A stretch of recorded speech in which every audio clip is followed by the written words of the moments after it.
साथियों नमस्कार। कृषि बाजार भरतपुर से मैं हरपाल सिंह। साथियों गेहूं की आवकें हो रही हैं और सरकार ने समर्थन मूल्य पर कांटे लगा दिए हैं और रजिस्ट्रेशन 24/7 चालू है।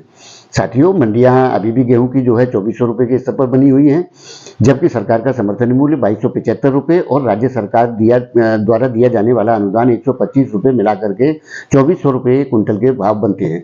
साथियों 2400 रुपये मंडियां बिक रही हैं, तो जिसके चलते क्या किसान सरकार को माल तोलेगा?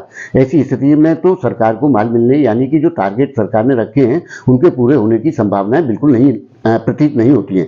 साथियों जैसा कि आगामी दौर में देखा जा रहा है कि जो गेहूं की स्थिति है सरकार की, वो काफ़ी स्टॉक जो है नील की स्थिति में आ गया है, जिसके चलते अंत्योदय योजना के अंतर दिया जाने वाले गेहूं की मात्रा को भी आधा कर दिया गया है। साथियों इससे स्थिति की गंभीरता का अनुमान लगाया जा सकता है कि गेहूं की स्थितियां किस ओर जा रही हैं।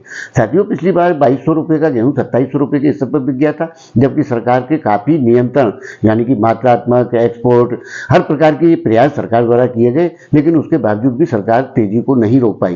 लेकिन साथियों इस बार जब स्थितियां ऐसी हैं कि सरकार को टारगेट ही पूरे नहीं होंगे यानी कि माल नहीं मिलेगा, क्योंकि मंडियां जब उसी स्तर पर बिकेंगी और सरकार भी वही रेट देगी, तो फिर किसान सरकार के बजाय खुले बाजार में माल बेचना बेहतर महसूस करेगा, क्योंकि उसे नकद भुगतान की स्थितियां देखने को मिलेंगी।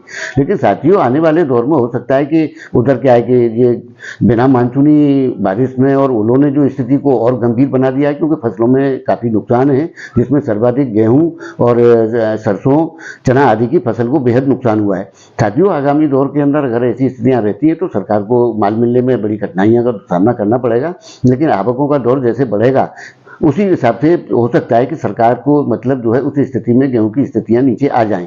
लेकिन आड़तीय जिस हिसाब से अभी भी स्टॉकिस्ट और वो इसमें पॉजिटिव स्थिति को लेकर के चल रहा है, जिसके चलते बड़े दबाव या बड़े गिरावट की गुंजाइश तो कहीं से भी प्रतीत फिलहाल की स्थिति में नहीं होती है। हाँ आगामी दौर के अंदर निश्चित रूप से खाद्य क्या यानी कि गेहूँ का संकट खड़ा हो सकता है। तो साथियों आगामी दौर में स्थितियाँ कैसी बनती हैं और सरकार क्या निर्णय लेती है, क्योंकि आज आगे चल करके आचार संहिता लग जाएगी और उस प्रकार की स्थितियों में सरकारी निर्णय बिल्कुल बाध्य हो जाएंगे।